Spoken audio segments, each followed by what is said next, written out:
News headlines के प्रायोजक Santoshi construction Raipur.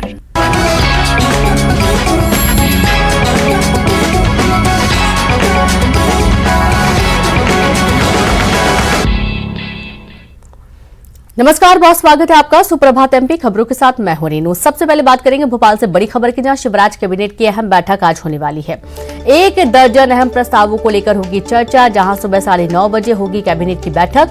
बिना हेलमेट गाड़ी चलाने पर 300 जुर्माना लगाने का प्रस्ताव आएगा और इससे पहले बिना हेलमेट गाड़ी चलाने पर 250 रुपए का जुर्माना था और इसे बढ़ाकर 500 रुपए प्रस्तावित किया गया था। कैबिनेट की असहमति के बाद प्रस्ताव लौटा दिया गया और एक बार फिर प्रस्ताव कैबिनेट में लाया जाएगा। सतना के लिज्जी बांध में किसानों से अधिग्रहित की गई जमीन को वापस करने का प्रस्ताव भी बैठक में आएगा। अगस्त 2022 में विदिशा में हुई गोलीबारी के मामले की जांच के लिए गठित जांच आयोग के कार्यकाल को बढ़ाने का प्रस्ताव भी आएगा।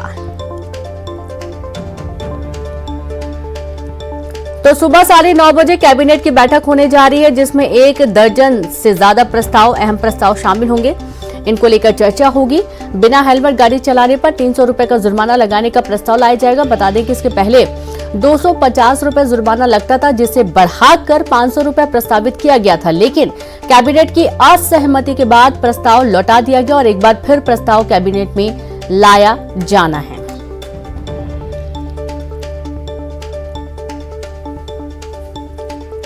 और चलिए सीधे रुख करेंगे, संवाददाता अनुराग श्रीवास्तव जुड़ गए हैं। अनुराग, आज शिवराज कैबिनेट की महत्वपूर्ण बैठक होने जा रही है, कई अहम प्रस्तावों को लेकर चर्चा होनी है।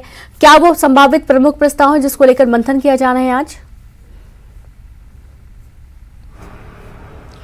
बिल्कुल रीनू, सुबह 9:30 बजे ये शिवराज कैबिनेट की बैठक बुलाई गई और इस बैठक में 1 दर्जन अहम प्रस्तावों को लेकर चर्चा होनी है। लेकिन सबसे अहम जो प्रस्ताव है वो मोटर यान अधिनियम में संशोधन को लेकर प्रस्ताव है। इसमें जो बिना हेलमेट गाड़ी चलाने वाले यात्री हैं, उनको वाहन चालक हैं, उनके खिलाफ कार्रवाई का जो प्रावधान है उसमें बदलाव किया जा रहा है। यानी कि अभी तक बिना हेलमेट के गाड़ी चलाने पर 250 रुपए का जुर्माना किया जाता था, इसको अब बढ़ाकर 300 रुपए किया जाएगा। इससे पहले भी कैबिनेट की बैठक में इससे जुड़ा एक प्रस्ताव लाया गया था और 250 रुपए से जुर्माना बढ़ाकर 500 रुपए करने का प्रावधान उसमें रखा गया था, लेकिन मंत्रियों की नाराजगी के बाद इसे वापस कर दिया गया था। लेकिन अब एक बार फिर इसे जो है आज कैबिनेट की बैठक में लाया जाएगा और 250 की से बढ़ाकर 300 रुपए अब जुर्माना किया जाएगा। और इसके अलावा यदि कोई एम्बुलेंस या फायर ब्रिगेड की गाड़ी को रोकता है तो उस पर 1000 रुपए का जुर्माना लगाया जा सकेगा। इसका भी प्रस्ताव आज कैबिनेट में लाया जाएगा। इसके अलावा कई अहम प्रस्ताव हैं जिनको आज कैबिनेट की बैठक में चर्चा की जाएगी। पिछले साल जो विदिशा में फायरिंग में कुछ ग्रामीणों की मौत हो गई थी, उस मामले को लेकर जो जांच आयोग का गठन किया है उसके कार्यकाल को बढ़ाने का फैसला बैठक में लिया जाएगा। इसके अलावा सीहोर और मुरैना में सड़क निर्माण से नहर के विकास से जुड़े प्रस्ताव हैं जिन पर आज बैठक में चर्चा की जाएगी। तो कई अहम प्रस्ताव हैं जिन पर आज शिवराज कैबिनेट की बैठक में चर्चा होनी है। जी बिल्कुल, लगातार आप जुड़े रहे अनुराग, बहुत शुक्रिया तमाम जानकारी साझा करने के लिए। तो इस तरीके से कई सारे प्रस्ताव हैं जिसको लेकर चर्चा होनी है, कई सारे प्रस्तावों को हरी झंडी मिलेगी। और आज भोपाल में बीजेपी प्रदेश कार्य समिति की बैठक भी होने वाली है, जहां जनजाति गौरव यात्रा को लेकर मंथन होगा। पार्टी के अगले कार्यक्रम को लेकर चर्चा होगी, चुनाव को लेकर बनेगी रणनीति, बीजेपी के आला नेता शामिल होंगे। बड़ी खबर आपको दे रहे हैं भोपाल से, जहां अगले कार्यक्रम को लेकर आज महत्वपूर्ण बैठक होने जा रही है। तो भोपाल में बीजेपी प्रदेश कार्य समिति की बैठक होगी और इस बैठक के दौरान जनजाति गौरव यात्रा को लेकर मंथन किया जाना है। भोपाल से बड़ी खबर है, एमपी में आज से बिजली की सप्लाई हो सकती है ठप। संविदा कर्मचारी आज से कर सकते हैं हड़ताल। मांगे पूरी न होने पर हड़ताल की दी थी चेतावनी, कल तक का दिया था अल्टीमेटम।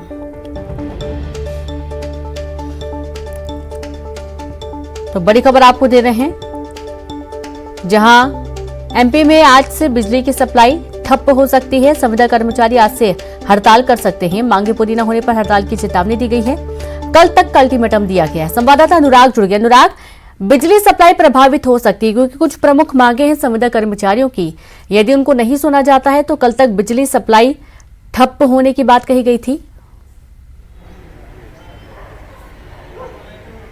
बिल्कुल रीनू, देखिए बीते कुछ दिनों से बिजली विभाग के जो कर्मचारी हैं उनकी हड़ताल लगातार जारी है। संविदा और आउटसोर्स कर्मचारी अपनी हड़ताल कर रहे हैं, लेकिन नियमित कर्मचारी भी इसको समर्थन दे रहे हैं। कई मांगे हैं जिसको लेकर लगातार मंत्री मुख्यमंत्री के साथ जो है ज्ञापन जो है बिजली कर्मचारी दे चुके हैं, लेकिन आज से इस हड़ताल को व्यापक बनाने की तैयारी है और नियमित जो कर्मचारी हैं वो भी इस हड़ताल में शामिल होंगे। यानी कि बिजली सेवाएं प्रभावित होने के पूरे आसार बनते हुए नजर आ रहे हैं। और यदि हड़ताल लंबी खिंचती है और उसमें नियमित कर्मचारी भी शामिल होते हैं तो निश्चित तौर पर प्रदेश में बिजली आपूर्ति व्यवस्था पर इसका असर पड़ सकता है। सबसे बड़ी बात है कि प्रदेश में आउटसोर्स, संविदा और नियमित कर्मचारियों की संख्या 1 लाख से ज्यादा है और ऐसे में यदि ये कर्मचारी पूरी तरीके से हड़ताल करते हैं, काम बंद करते हैं तो बिजली जो आपूर्ति है उस पर इसका असर पड़ेगा। संविदा कर्मचारियों को नियमित करने, आउटसोर्स कर्मचारियों की का वेतन मानदेय बढ़ाए जाने से लेकर जो वेतन विसंगति से जुड़े मुद्दे हैं उनको लेकर बिजली कर्मचारी कई दिनों से हड़ताल कर रहे हैं। लेकिन अब इस आंदोलन को व्यापक बनाने की तैयारी बिजली कर्मचारियों ने कर दी है। तो यदि यह हड़ताल लंबी चलती है तो निश्चित तौर पर बिजली आपूर्ति व्यवस्था पर इसका असर पड़ेगा। बिल्कुल, बहुत शुक्रिया आपका अनुराग तमाम जानकारी के लिए। और अब बात करेंगे क्रिकेट की।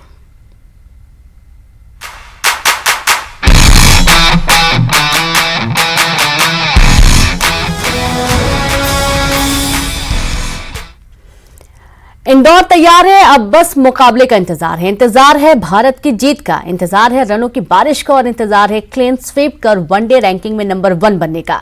यह इंतजार खत्म होगा आज जब होलकर स्टेडियम में भारत और न्यूजीलैंड की टीमें आमने सामने होंगी।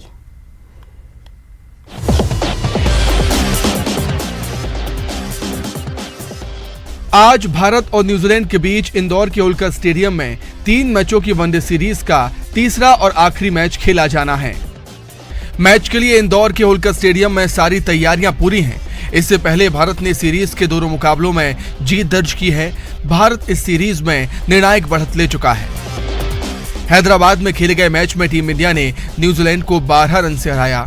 वहीं रायपुर में दूसरे मुकाबले में टीम इंडिया ने कीवियों को 8 विकेट से शिकस्त दी। अब तीसरे मैच में रोहित शर्मा एंड कंपनी मेहमानों का 3-0 से सफाया करना चाहेगी।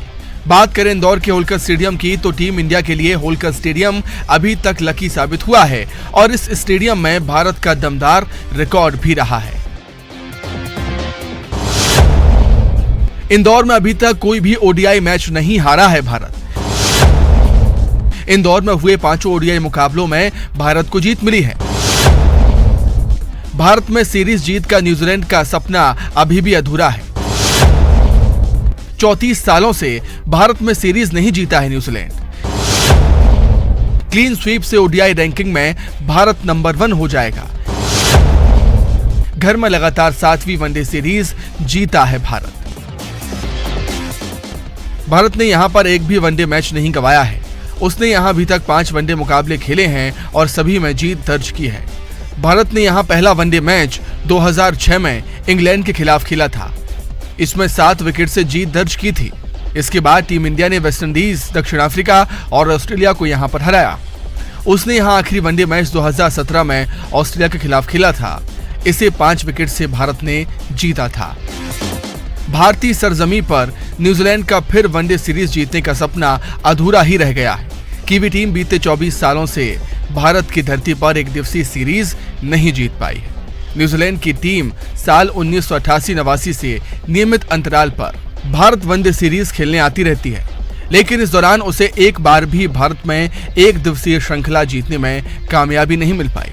मौजूदा सीरीज में अगर देखा जाए तो भारत ने उसे हैदराबाद और रायपुर में हराकर अजय बढ़त हासिल कर दी है। भारत अपनी सरजमीन पर लगातार अच्छा प्रदर्शन करता आया है और भारतीय टीम ने अपनी जमीन पर लगातार 7वीं वनडे सीरीज अपने नाम की है, जो अपने आप में एक रिकॉर्ड है और इसीलिए क्रिकेट के जानकारों का मानना है कि भारत में भारत को हराना काफी मुश्किल है। Bureau report, news 18। तो इंदौर के होलकर स्टेडियम में होने वाले भारत न्यूजीलैंड वनडे को लेकर रोमांच चरम पर है। बड़े से लेकर छोटे तक सब क्रिकेट के रंग में नजर आ रहे हैं। होलकर स्टेडियम के बाहर लगी दुकानों से टी शर्ट, कैप और तिरंगे झंडे खरीदने के लिए फैंस का जमघट लगा हुआ है।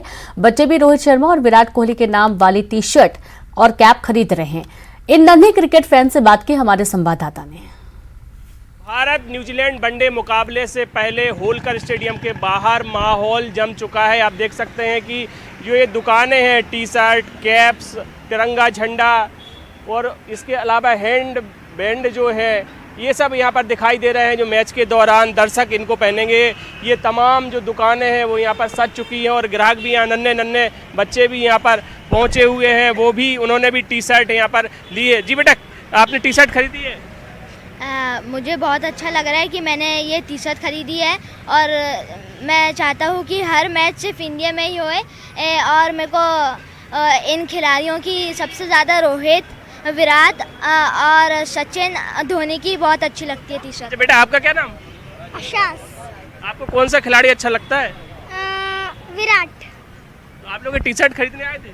हाँ। आप मैच देखेंगे? हाँ, देखेंगे हम। क्या कहेंगे टीम इंडिया के बारे में?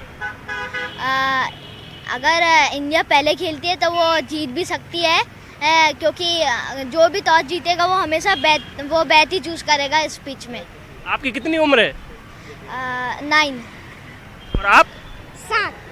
तो देखिए, 9 साल के और 7 साल के बच्चे हैं और टीम इंडिया की जीत को लेकर ये लोग अभी से आश्वस्त हैं। उनका कहना है कि भारत अगर पहले खेलेगा तो जीतेगा भी। और ये देखिए कितना उत्साह है इन छोटे छोटे बच्चों में, छोटे से लेके बड़ों में। पूरी तरह से जो इंदौर के लोग, उनमें रोमांच जो है क्रिकेट का सिर चढ़कर बोल रहा है। और दुकानें भी यहाँ पर लगी हुई हैं जहाँ पर जमकर खरीदारी हो रही है। कैमरामैन संजय बुआ के साथ अरुण त्रिवेदी, न्यूज़ 18 इंदौर।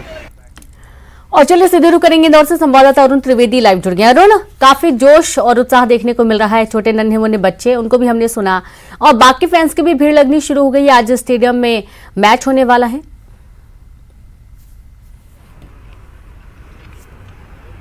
बिल्कुल, देखिए, भारत और न्यूजीलैंड के बीच होलकर स्टेडियम में मैच होना है और सुबह से ही जो प्रशंसक हैं वो यहाँ पर पहुँच गए हैं। जो फैंस हैं, अभी 1:30 बजे से मैच है, लेकिन सुबह 7 बजे से ही यहाँ लोगों को पहुँचने का सिलसिला शुरू हो गया। और दूसरी ओर देखिए, जो सिक्योरिटी है, सिक्योरिटी जो लोग हैं, डॉग स्क्वाड है, वो देखो एक एक चीज़ की जाँच यहाँ पर कर रही है कि कहीं कोई अनहोनी ना हो जाए। पुलिस के जो ऑफिशियल्स हैं वो यहाँ पर चेकिंग कर रहे हैं और हर एक चीज़ को वो देख रहे हैं। और डॉग भी उनके साथ है कि कहीं कोई ऐसी वस्तु तो नहीं है जो किसी तरह की हानि यहाँ पर पहुँचा सके। तो ये देखिए, सिक्योरिटी भी पहुँची हुई है, साथ ही जो फैंस हैं वो भी यहाँ पर पहुँचे हुए हैं। जी बताइए, आप सुबह से पहुँच गए, मैच तो 1:30 बजे से। काफ़ी कुछ उत्साह है, सुबह से आ चुके हैं हम लोग। और भी पब्लिक है काफ़ी उधर। हम बाहर के ग्राउंड में हैं, अंदर की साइड काफ़ी कुछ पब्लिक है, आप उधर जाके देखेंगे। और पिच छोटा है, अच्छे रन बनने की उम्मीद है। ऑब्जेक्टली ये उम्मीद है कि भारत जीतेगा, अच्छे रनों से जीतेगा। धन्यवाद। अच्छा, आप भी मैच देखने आए? नहीं, मैं सुबह सुबह से टिकट की जुगाड़ करने आया था। अच्छा, आपको टिकट नहीं मिला? नहीं, मैंने बुक करा था, सोल्ड आउट हो गए। तो आप टिकट बुक कर नहीं कर पाए? हाँ, इसलिए मैं सुबह आया था, टिकट देखने का मिल जाए। अच्छा, आज इंदौर के रजत पाटीदार भी मैच खेल सकते हैं? खेल सकते, उम्मीद है पूरी, खेल सकते हैं। तो देखिए, इंदौर के रजत पाटीदार हैं, जो क्रिकेटर हैं, वो अच्छे बल्लेबाज हैं, वो आज मैच में खेल सकते हैं। अंतिम 11 में उन्हें जगह मिल सकती है। और दूसरा जो इंदौर के लिए बड़े गौरव की बात है कि नितिन मेनन जो इंदौर के एम्पायर हैं वो इस मैच में एम्पायरिंग करेंगे। 40 साल बाद कोई इंदौरी अंतर्राष्ट्रीय मैच में ये एम्पायरिंग करेगा। इनके पिता जो थे नरेंद्र मेनन, वो भी अंतर्राष्ट्रीय एम्पायर थे। तो इंदौर के लिए 2 बड़ी चीजें आज हैं कि एक तो रजत पाटीदार अगर टीम 11 में उनका सिलेक्शन होता है तो वो यहाँ अपने गृह नगर में खेलेंगे, और दूसरा नितिन मेनन है वो अंपायरिंग इस मैच की करेंगे। तो इनको लेकर भी जो स्थानीय इंदौरी हैं उनमें भी रोमांच है। और इस मैच को लेकर अगर बात की जाए तो मैच को लेकर तो पूरा इंदौर ही क्रिकेटमय हो गया है। और जब अगर भारत यहाँ पर मैच जीतती है तो इसका जश्न भी राजवाड़े पर मनाने की तैयारी यहाँ पर की जा रही है। जी बिल्कुल, बहुत शुक्रिया आपका अरुण तमाम जानकारी के लिए। तो इस तरीके से आप देखिए कि जश्न की तैयारियां भी की जा रही हैं और सबसे खास ये कि अभी भी कई लोगों को टिकट नहीं मिल पाया है और इसकी जुगत में लोग अभी भी स्टेडियम के आसपास घूम रहे हैं। ग्वालियर से खबर है, जहां ग्वालियर चंबल अंचल के कई इलाकों में बूंदाबांदी अंचल में सुबह से ही छाया है कोहरा। रात का तापमान 8 डिग्री के आसपास रहा। मौसम विभाग ने आज और बारिश की संभावना जताई है। तो आप ये देखिए कि मौसम विभाग लगातार बारिश और हल्की बूंदाबांदी की संभावना जता रहा है। तो कुछ इलाके ऐसे हैं जहां पर हल्की बारिश हो सकती है। हालांकि कोहरे और धुंध की वजह से अभी भी नमी से बनी हुई है, काफी ठंडा माहौल बना हुआ है और कोहरे की चादर में प्रदेश के कई इलाके ढके हुए हैं। तो अंचल में सुबह से कोहरा छाया हुआ है और देखिए कि आप सबसे ज्यादा जो ठंड होती है ग्वालियर चंबल अंचल में ही महसूस की जाती है और ऐसे ही कुछ नजारा सुबह से देखने को मिल रहा है। संवाददाता सुशील जुड़ गए हैं। सुशील, एक बार फिर से कोहरे की चादर में पूरा ग्वालियर चंबल अंचल और मौसम विभाग ने बारिश होने की भी संभावना जताई है। बिल्कुल, देखिए ग्वालियर चंबल अंचल में ये जनवरी का जो अंतिम सप्ताह चल रहा है उसमें सर्दी और कोहरे की जो संभावना जताई थी, मौसम भी बिल्कुल वैसा ही है। 24 घंटे से ग्वालियर चंबल अंचल के कई इलाकों में बूंदाबांदी हो रही है, जिसके चलते अंचल में कोहरे का असर है, पाला है। आप देख सकते हैं कि अभी 7:30 बजे के बाद भी कोहरे का आलम ये है कि जो शहर है वो कोहरे के आगोश में लिपटा हुआ है। सड़कों पर विजिबिलिटी आप अगर देखेंगे तो अभी भी 500 मीटर से ज़्यादा नहीं है, 500 मीटर यानी आधे किलोमीटर से ज़्यादा दूरी पर यहाँ सड़कों पर अभी भी वाहन नहीं दिखाई दे रहे हैं, विजिबिलिटी कम है। इसके अलावा कोहरे के साथ पाला भी पड़ रहा है रात से, तो वो मौसम विभाग और कृषि विभाग के मुताबिक फसलों के लिए फायदेमंद है। लेकिन जो सर्दी का जो ये मौसम है ये जनवरी महीने के अंतिम तक लोगों को परेशान करेगा और जो कोहरे और पाले का असर है वो इस पूरे महीने रहने की संभावना। आप देखिए चारों तरफ जो है शहर कोहरे की आगोश में लिपटा हुआ है। और रात के तापमान की बात करें तो रात का तापमान भी ग्वालियर चंबल अंचल में 8 डिग्री के आसपास रहा है। और मौसम विभाग ने संभावना जताई है कि जनवरी का जो पूरा महीना है इस महीने में अंतिम दौर में कोहरा और पाला लगातार पड़ता रहेगा और सर्दी का असर भी बरकरार रहेगा। जी बिल्कुल, और यहाँ पर यह भी देखा जा रहा है कि सड़कें सूनी हैं और बहुत मुश्किल हो रहा है यातायात को भी दुरुस्त रख पाना, क्योंकि कोहरे की वजह से लोगों को गाड़ी चलाने में काफी दिक्कतें होती हैं। सुशील, बहुत शुक्रिया ये तमाम तस्वीरें दिखाने के लिए। और एक और अहम खबर है भोपाल से, जहां रिटायर्ड आर्मी मैन की बेटी ने खुद को गोली मार ली। पिता की बंदूक से खुद को गोली मारी। सोसाइटी के गार्डन में खुद को गोली मारकर आत्महत्या की गई। मां से हुआ था विवाद। खजूरी सड़क थाना क्षेत्र का पूरा मामला। और आप ये देखिए कि छोटा सा विवाद था और इसके चलते रिटायर्ड आर्मी मैन की बेटी ने खुद को गोली मार ली।